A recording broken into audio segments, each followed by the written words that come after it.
Okay hello everyone फेरि पनि welcome back छ हजुरहरूलाई हाम्रो रियाक्ट जेएसको ट्युटोरियलमा र आजको दिनमा चाहिँ हामी लाइफ साइकल मेथडलाई हेर्दैछौँ। सो लास्ट टाइम चाहिँ हामीले लाइफ साइकल मेथडको थोरै थ्योरी हेरेका थियौँ र म चाहिँ अब नयाँ हाम्रो पुरानो रियाक्टको फोल्डर खोल्दैछु। ओके ओके यसमा चाहिँ हामीले थोरै पहिला कुराहरू हेरेका थियौँ र आज हामी चाहिँ कन्स्ट्रक्टर लाइफ साइकल मेथड हेर्छौँ है त।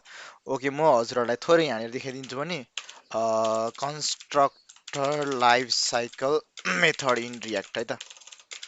अब लाइफ साइकल मेथडमा रियाक्टको लाइफ साइकल त मैले हजुरलाई भनिसकेको छु। यसमा पनि अब हामीलाई कन्स्ट्रक्टर सुरुमा छ, सो कन्स्ट्रक्टरै बारेमा हेर्छौँ है। कन्स्ट्रक्टर लाइफ साइकल मेथड भनेको चाहिँ कस्तो हो त है। अब यसको लागि चाहिँ सुरुमा आज चाहिँ हामी क्लास कम्पोनेन्टमा हेर्छौँ, अनि त्यसपछि नेक्स्ट भिडियोमा चाहिँ हामी फङ्सनल कम्पोनेन्टमा हेर्छौँ। सो नर्मली हामीले जहिले पनि काम गर्दा फङ्सनल कम्पोनेन्टलाई प्रायोरिटी दिन्थ्यौँ, तर यो कन्स्ट्रक्टरलाई चाहिँ किन क्लास कम्पोनेन्टलाई प्रायोरिटी दिएको लाइफ साइकल मेथडलाई चाहिँ भन्दाखेरि फङ्सनल कम्पोनेन्टमा चाहिँ हामीले डाइरेक्टली लाइफ साइकल मेथडलाई युज गर्न मिल्दैन है। यसको लागि चाहिँ हामीले हुक्सहरू युज गर्नुपर्ने हुन्छ। सो अलिकति कम्प्लेक्स छ, त्यही भएर चाहिँ सुरुमा चाहिँ हामी यसको कन्सेप्ट बुझ्नको लागि चाहिँ क्लास कम्पोनेन्टबाटै युज गर्छौँ। सो यहाँ पनि क्लास कम्पोनेन्टकै इक्जाम्पल दिएको छ W3 स्कुलले पनि, डकुमेन्टेसनहरू पनि हामी साइड बाई साइड चाहिँ हेर्दै गर्छौँ है त। सो कन्स्ट्रक्टरको कन्सेप्ट बुझौँ पहिला सुरु। अब हजुरहरूले ओओपी पढ्नु भएको छ भने चाहिँ सजिलो हुन्छ। अब मैले चाहिँ जाभामा ओओपी पढेको हुनाले चाहिँ म जाभाकै इक्जाम्पल दिन्छु है त। सो जाभामा चाहिँ अब हामीले कन्स्ट्रक्टरको बारेमा बुझेको छौँ नि त। कन्स्ट्रक्टर भनेको जाभामा पनि हुन्छ, सी प्लस प्लसमा पनि हुन्छ है। अब यसको लाइफ साइकल चाहिँ कस्तो हुन्छ त, हामीलाई त जाभा पढाउँदाखेरि कहिले पनि कन्स्ट्रक्टरको लाइफ साइकल भनेर त पढाएन, सिकाएन होइन। अब यो चाहिँ एकचोटि जाभाको एक्सपर्टसँगै मैले नि सोध्नुपर्छ, किनभने मलाई नि यो चाहिँ थाहा छैन जाभामा चाहिँ कन्स्ट्रक्टरको लाइफ साइकल मेथड हुन्छ कि नै भनेर। तर रिएक्ट जिएसमा चाहिँ कन्स्ट्रक्टरको लाइफ साइकल मेथड हुन्छ है। अब जस्तै जाभामा के हुन्छ भन्दाखेरि जति बेला हामीले क्लासलाई कल गर्छौँ, कन्स्ट्रक्टर पनि त्यति बेला आफै कल भइरहेको हुन्छ नि त। हो सिमिलरली जसरी हाम्रो क्लास बन्छ, मतलब क्लास कम्पोनेन्ट बन्छ, तब कन्स्ट्रक्टर पनि आफै कल हुन्छ है। सो यसमा पनि त्यही कन्सेप्ट छ है। त्यसैले यो चाहिँ हाम्रो पहिलो लाइफ साइकल मेथड हो है। अब बेसिक क्वेसन सोध्न सक्छ इन्टरभ्यूतिर, जस्तै कि कन्स्ट्रक्टर लाइफ साइकल मेथड हो कि होइन भनेर। यसको एन्सर भनेको चाहिँ हो, कन्स्ट्रक्टर चाहिँ लाइफ साइकल मेथड हो है। अब यो इम्पोर्टेन्ट चाहिँ किन छ त, हामीले इम्पोर्टेन्ट पनि बुझ्नुपर्ने हुन्छ। सो जब हामी कुनै पनि क्लास कम्पोनेन्ट बनाउँछौँ, जस्तै त्यसलाई चाहिँ हामीले रेन्डरभित्र के भन्छ थोरै भए पनि हामीले रेन्डरभित्र रिटर्नमा चाहिँ एचटिएमएलको कम्पोनेन्ट लेखिरहेको हुन्छौँ है। त्यो एचटिएमएल रेडी हुनु अगाडि कन्स्ट्रक्टर चाहिँ रेडी भइसक्छ के। सो जब पनि हामी क्लास कम्पोनेन्ट बनाउँछौँ, त्यसपछि बन्ने भनेको चाहिँ कन्स्ट्रक्टर हो। सो इफ हजुरलाई केही गर्नुपर्ने छ, जुन जुन चाहिँ कम्पोनेन्ट रेडी हुनुभन्दा अगाडि गर्नुपर्ने छ भने चाहिँ हामीले कन्स्ट्रक्टरको लाइफ साइकल मेथडलाई चाहिँ युज गर्छौँ। जस्तो कि स्टेटलाई डिफाइन गर्छौँ अथवा इभेन्ट्सहरूको बाइन्डिङ गर्नु छ भने यसको युज गर्न मिल्छ है। अब चाहिँ हामी थोरै कोड पनि गरेर हेर्छौँ। सो यसमा चाहिँ हाम्रो अगाडि भनेको चाहिँ एप डट जेएसमा हाम्रो चाहिँ फङ्सन कम्पोनेन्ट छ है। सो सुरुमा चाहिँ म यो सबै कुराहरूलाई चाहिँ हटाइदिन्छु र म चाहिँ एउटा सिम्पल क्लास कम्पोनेन्ट बनाउँछु है त। ओके सो फङ्सन एप भन्ने छ मेरो। फङ्सन एप भन्दा पनि म यहाँ चाहिँ के गर्छु भन्दाखेरि यहाँ चाहिँ म फङ्सनलाई हटाइदिन्छु है, किनकि म चाहिँ क्लास कम्पोनेन्टमा काम गर्दैछु। त्यसको लागि चाहिँ मैले रियाक्टलाई इम्पोर्ट गर्नुपर्ने हुन्छ। सो यो भनेको थाहा छ होला हजुरहरूलाई, इम्पोर्ट रियाक्ट फ्रम रियाक्ट। अब चाहिँ म यहाँनिर क्लास कम्पोनेन्ट बनाउँछु है। सो सिम्पल मैले क्लास एप भनेर लेख्दै है। सो क्लास एप भनेर लेखिसकेपछि मेरो यो चाहिँ हुँदैन है त, क्लास एप। अनि यसमा चाहिँ के गर्छौँ भन्दाखेरि हामीले एप डट जेएसलाई क्लास कम्पोनेन्ट बनाउँदैछौँ। सो क्लास एप, त्यसपछि हाम्रो एक्सटेन्स हुन्छ यहाँनिर है। हजुरलाई थाहा छ भने एक्सटेन्स के हुन्छ त भन्दाखेरि हाम्रो चाहिँ रियाक्ट डट कम्पोनेन्ट है त, रियाक्ट डट कम्पोनेन्ट है। यसरी चाहिँ हामीले एक्सट्र्याक्ट गर्छौँ है। अब जस्तै मैले यहाँनिर क्लास कम्पोनेन्ट बनाइसकेपछि मैले रेन्डर पनि युज गर्नु पऱ्यो नि त। सो रेन्डर युज गरेँ है मैले। सो रेन्डर युज गरिसकेपछि मैले मैले यहाँनिर चाहिँ रिटर्न गरिदिन्छु एउटा। रिटर्नमा चाहिँ मैले के गर्छु भन्दाखेरि अहिलेको लागि सिम्पल म चाहिँ रिटर्नमा ओके रिटर्नमा चाहिँ म सिम्पल एउटा H1 ट्याग लिन्छु र यहाँ चाहिँ हेलो दिस इज क्लास भनेर लेख्छु है त। ओके अहिलेको लागि चाहिँ म सिडी माई रियाक्ट एप, त्यसपछि क्लियर एनभिएम युज 20.5.0, म चाहिँ एनभिएम 20 युज गर्दैछु।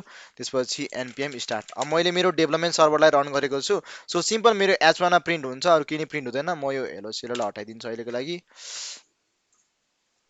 ओके मेरो यहाँनिर आइसकेको छ डेभलपमेन्ट सर्भर रन भएर। So hello this is class भनेको छ, यो के पनि होइन, सिम्पल मेरो चाहिँ यहाँ क्लास कम्पोनेन्टबाट आएको है त। अब चाहिँ हामी कन्स्ट्रक्टर बनाउँछौँ है। कन्स्ट्रक्टर बनाउनको लागि के गर्ने है त, हजुरलाई मैले कन्स्ट्रक्टर पहिला पनि बनाइसकेको हो। सो सिम्पल मैले कन्स्ट्रक्टर बनाएँ।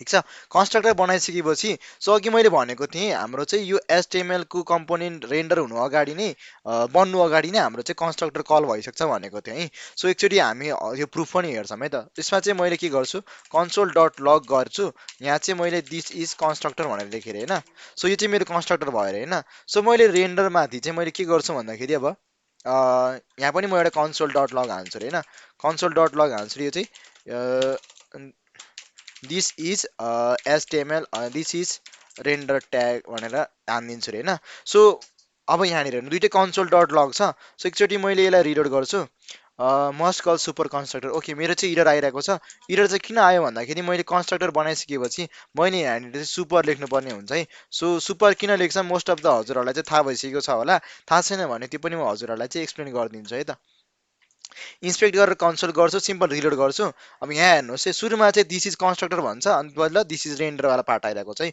भन्नुको अर्थ चाहिँ हाम्रो चाहिँ कन्स्ट्रक्टर चाहिँ हाम्रो एचटिएमएल रेडी हुनु अगाडि नै यो चाहिँ हाम्रो आइरहेको छ यो चाहिँ हाम्रो बनिरहेको छ है त सो यसबाट हजुरहरूले थाहा पाउन सक्नुहुन्छ कि रेन्डर कल हुनु अगाडि नै कन्स्ट्रक्टर चाहिँ कल भइसक्छ है त सो अब चाहिँ के गर्छौँ भन्दाखेरि अब अब्जेक्ट ओरिएन्टेड प्रोग्रामिङको जस्तै यसमा पनि क्लास कल हुने बित्तिकै यो पनि कल भइरहेको छ है अब सुपर किन युज गर्छौँ त त्यो कुरालाई चाहिँ हेर्छौँ है त हामी ओके सुपर किन युज हुन्छ त सुपर किन युज हुन्छ भन्दाखेरि जुन हाम्रो यसको प्यारेन्ट क्लास छ यो रियाक्ट डट कम्पोनेन्ट भन्ने सो यो क्लासलाई चाहिँ कल गर्नको लागि हामीले चाहिँ सुपरलाई युज गर्छौँ है अब कन्स्ट्रक्टर हामी यता किन डिफाइन गरेको त होइन कन्स्ट्रक्टरलाई मैले यता किन डिफाइन गरेको त मैले कन्स्ट्रक्टरलाई त अन्त पनि डिफाइन गर्न सक्थेँ होला नि त होइन अब अघि पनि भनिसकेको थिएँ यो सबभन्दा अगाडि बन्छ अरू बन्नु अगाडि नै होइन सो कुनै पनि हजुरहरूले स्टेट डिफाइन गर्नु पर्यो भने पनि हजुरले यहीँभित्र डिफाइन गर्न सक्नुहुन्छ क्या जस्तै मैले यहाँभित्र एउटा स्टेट डिफाइन गर्छु अरे होइन दिस डट स्टेट भनेर दिस डट स्टेट बनाउँछु अरे म होइन दिस डट स्टेट यहाँनिर बनाइसकेपछि सपोज म यहाँनिर केही डाटा पास गर्छु अरे है जस्तै मैले यहाँनिर चाहिँ डेटा भनेर एउटा लेख्छु अरे डेटाभित्र चाहिँ म यहाँ चाहिँ निश्चल भनेर लेख्छु अरे है अब हेलोको ठाउँमा चाहिँ यहाँ मुनि चाहिँ यहाँ डेटालाई बनाउँछु है त म दिस डट सरी यहाँनिर चाहिँ मैले this dot state dot data है त ओके यहाँनिर हेर्छौँ हामी हेलो निश्चल यहाँनिर प्रिन्ट भइरहेको छ है त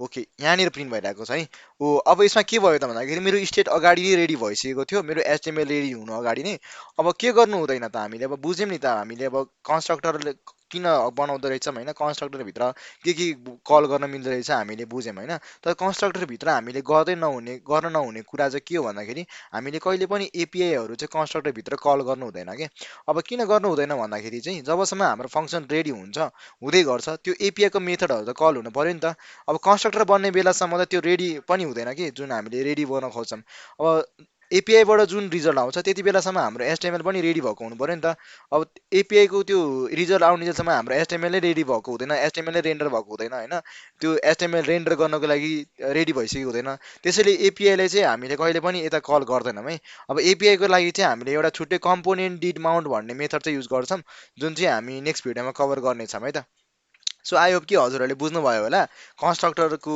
लाइफ साइकल मेथड चाहिँ सो नेक्स्ट भिडियोमा चाहिँ हामी कन्स्ट्रक्टरको लाइफ साइकल मेथडलाई चाहिँ फङ्सनल कम्पोनेन्टमा हेर्नेछौँ कसरी चाहिँ हामीले हुक्सको युज गरेर चाहिँ त्यसलाई प्रयोग गर्छौँ भनेर त ओके आई होप कि हजुरहरूले बुझ्नुभयो होला यो कन्सेप्टलाई this much for today thank you for supporting keep watching है त